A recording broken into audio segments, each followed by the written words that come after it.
Hello there, Slamscape here. Today, I'm excited to share a mining build for the new Gutamaya Corsair in Elite Dangerous. The Corsair has everything you need to be a solid miner, and a few unique perks that set it apart from the current top picks. It's never going to beat the carrying capacity of the Imperial Cutter or the Type 9, but when it comes to medium ships, the Corsair might just be the best. And, let's be honest, what other mining ship can scare off potential pirates with looks alone? Your results may vary. If intimidation alone doesn't work, don't worry, this ship can get away fast, even fully loaded with ore. The Corsair, at least when it comes to mining ships, is basically an upgraded Python. It's got similar handling and cargo space, and you can kit it out for both laser and core mining. But I think the Corsair pulls ahead for a few key reasons. First off, speed. It can hit 600 meters per second boost even with undersized Class 6 thrusters. If you drop the shield, you can actually squeeze out a bit more cargo space than a comparable Python build. It also benefits from the new SCO drives, making it stable while using Super Cruise overcharge, while also giving it a solid jump range, around 43 light years empty and 31 fully loaded, with a total range of about 205 light years. That makes it able to haul ore to distant outposts. On top of all that, it's armed with 3 large and 3 medium hardpoints. That setup lets you run 4 medium mining lasers and still have room for a seismic launcher and an abrasion blaster. All this puts the Corsair at the top of medium mining ships, able to mine faster and fit more ore than most of the competition. The exception being the Type 8, which can haul more, but only as a dedicated core miner. Since I'm going for a mostly min-max type build, I'm going to be showing off my no-shield version. I will include a link to a shielded build in the description, with the main difference being that it can carry about 64 tons less than the no-shield version. Let's dive in and take a look at all the different components of our build. The hardpoints are typically used to mount weapons, or in our case, the equipment needed for mining. While evaluating the Corsair, I realized it's probably best suited as a multi-role mining vessel. Larger ships are ideal for laser mining since their primary goal is to fill their massive cargo holds as quickly as possible. Core mining, on the other hand, favors speed, maneuverability, and jump range. The Corsair, while capable at core mining, would underutilize its extra power and hardpoints if limited to that role alone. The logical conclusion is that the Corsair will excel as a hybrid miner, capable of both laser and core mining, while also being able to deliver cargo to outposts and surface ports that larger ships can't reach. I like to fill the middle hardpoints, 2 large and 2 medium, with 4 medium mining lasers. This gives us a very fast mining speed, able to drain most asteroids in 20 to 25 seconds. Also, we get nice symmetry. We'll be able to fire these lasers for about 31 seconds before our capacitor is drained, which will be sufficient for all but the highest yields. For the top hardpoint, we fit in a 2B fixed seismic launcher to crack open cores, and on the bottom spot we fit in a 1D abrasion blaster to clean up surface deposits after the explosion. The core internals are where the necessary equipment to run the ship is located, like the power plant, thrusters, life support, etc. For the armor, I would suggest running lightweight alloy with heavy-duty engineering and deep plating. This gives the ship increased armor without affecting the weight, which helps improve the jump range. If jump range isn't important, you can run military grade with heavy-duty and deep plating. This will lower the jump range but won't change the cruise or boost speed. Next, for the power plant, I run a 6A, engineered with Grade 5 low emission and monstered as the experimental. Running 4 mining lasers generates a lot of heat, so running low emission helps start off with a low base heat and better heat dissipation. Monster jumps the power just enough so we don't have to turn off modules. You can always turn off the core equipment for laser mining and the lasers off for core mining to save on power. For the thrusters, undersized 6A with dirty tuning and drag drives. This gets us a cruise speed of 473 meters per second and a boost of 600. Fully loaded with ore only affects this slightly, giving us 463 cruise and 586 boost. Undersizing the drive helps with heat generation, jump range, and power requirements.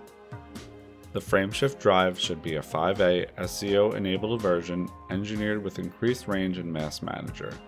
This will get you a single jump of 42.9 light years and a range of 285. Fully loaded, we get 31.15 light years and a 205 light year total range, giving us a good radius to find a high-priced market to sell our ore. Next, we'll run 4D life support with the lightweight engineering.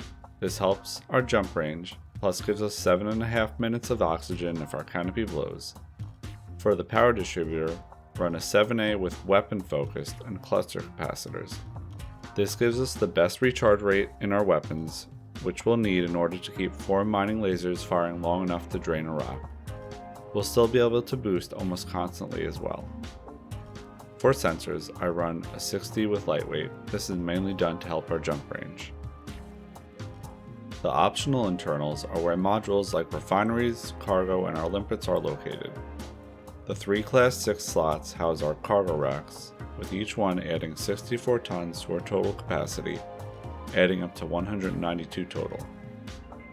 For the 3 Class 5 slots, each one will be fitted with a 5D collector limpet controller with lightweight engineering, which isn't necessary but helps with the jump range slightly.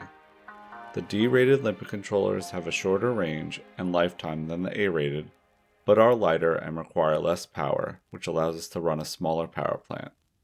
For laser mining, it's important to have 1 limpet per small mining laser and 3 per medium laser. Our Class 5 limpet controllers each allow 3 limpets to be deployed. In the Class 4 slot, we fit in a 3C mining multi-limpet controller, although we'll only be using the collector portion of it. This will bring our total available collector limpets to 13, which should be optimal to keep up with the speed of our 4 mining lasers. Speaking of collector limpets, a good trick is to put your collector limpets and your mining lasers on the same fire group, so you just have to hold one button to do both things. When collectors expire, they'll be automatically redeployed while mining. In the size 3 slot, we fit in a 3A Prospector limpet controller. This allows us to use 2 Prospector limpets at a time. Launch one at a rock, then the second at another. After the first one hits, if it's no good, you can launch a Prospector at the third rock while the second one travels, and repeat this till you find a good rock you want to mine. Also, it's very important to use an A-rated Prospector as it increases the amount of ore you can mine. Only use an A-rated Prospector on any of your mining builds. Next up, we put in a 2A refinery, which gives us 6 bins to process our ore fragments into full yields. And in the last optional module slot, we put in a detailed surface scanner, which is how we find hotspots for the different ore types. For the first utility mount, I like to fit one of the pre-engineered heatsink launchers. Although it shouldn't happen very often, we can use it if our ship overheats while using our 4 mining lasers. We can also utilize it if we see pirates approaching and want to make a stealthy retreat. These can be used in combination with silent running. For the next slot, we fit in an A-rated pulse wave scanner, which is used of course while searching for core asteroids to mine. For the last 2 utility slots, I elect to put in point defense to ward off hatchbreaker limpets from pirates. You could always fill these with more heat sinks or just leave them empty, the choice is yours. Now that we have looked to the full build, let's take a quick laser and core mining run to see the ship in action. So here we are, dropping into this nice metallic ring that I found around a nice lava planet. So we'll launch our prospectors at the first rock.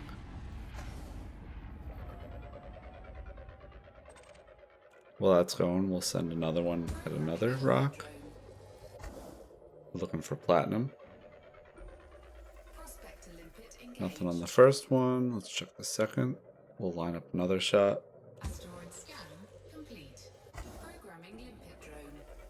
Alright, 38% platinum. Not the best, but It'll be a good start off point. Alright,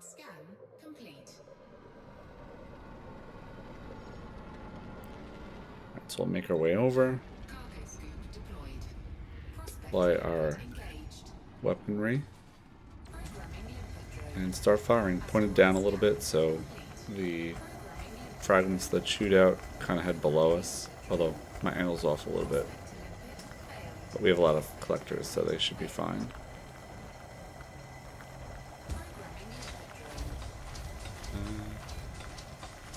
Somehow my prospector got destroyed. Send another one. Alright, it's depleted. Now we just wait. Should take a few more seconds. So that's pretty quick for one asteroid. Alright, so now we're going to send out more prospectors while we let the last few fragments get picked up. I'm not sure if that one's going to hit the asteroid in front of it or not. 7% platinum, not worth it. Send out another one while we wait for that one to catch up.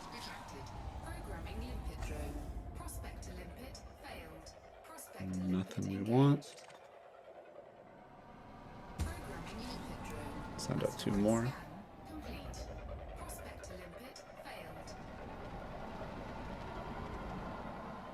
Galite. So that's something better. Silver.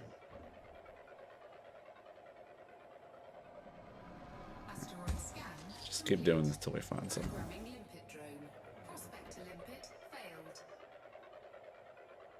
Oh, 58% platinum. Alright, let's get that one. We'll do the same thing.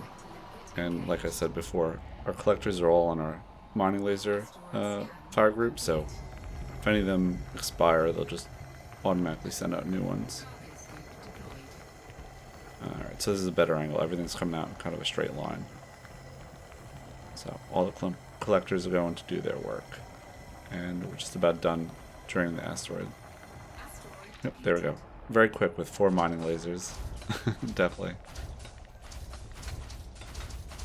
Alright, so that's yeah, that's the basics. We just keep doing that over and over again until we flip our hold.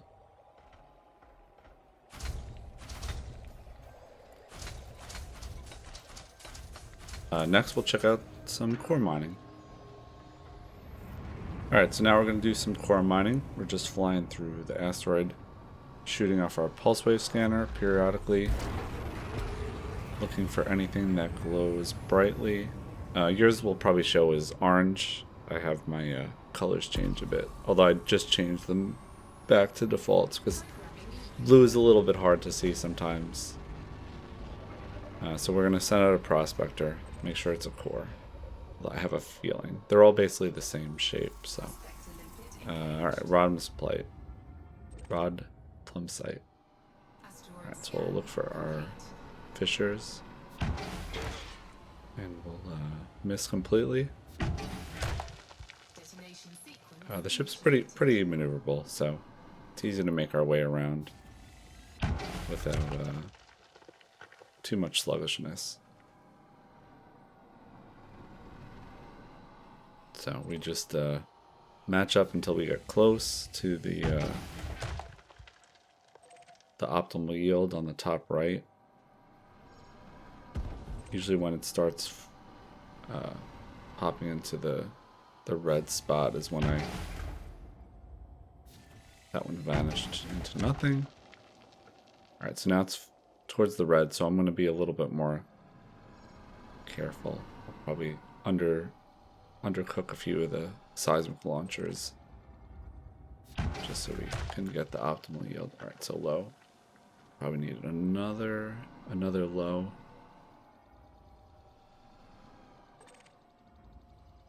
Even though it's average, we can put a low one to it also, but yep, okay, that was good.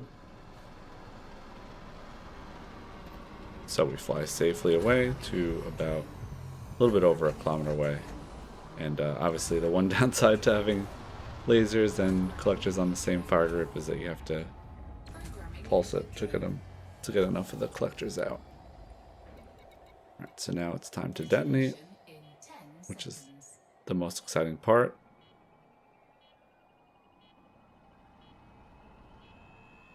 Three, two, one. Boom. 15 resource chunks. Alright, so explosion is safely exploded. Now we'll head in, just launching a few more collectors. Probably not this many are necessary, but just wanted to get it done quicker. Alright, so we use our abrasion blaster to shoot off the last extra chunks. Sometimes I like to wait for the chunks of the asteroid to spread a little bit further apart, but the ship is relatively maneuverable and not too big, so we can make our way in once it's a little bit. Yeah, now we can try.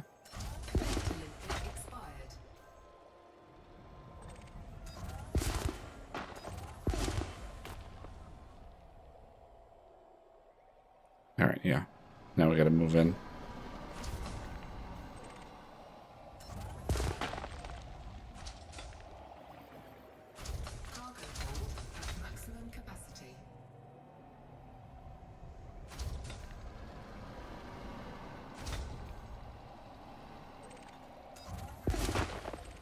Normally I'd go after something that paid a little better, but this just happened to be in the area.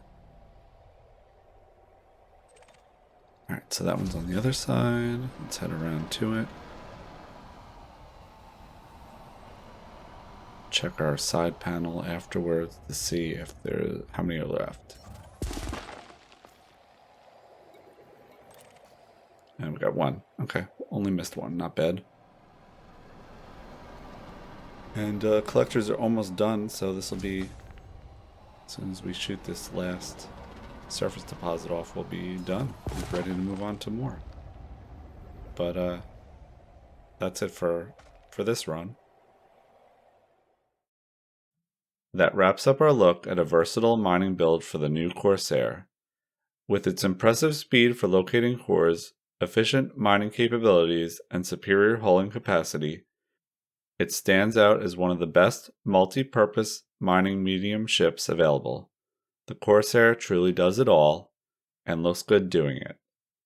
If you found this breakdown helpful, don't forget to like and subscribe so you won't miss out on future builds and tips. Thank you for watching.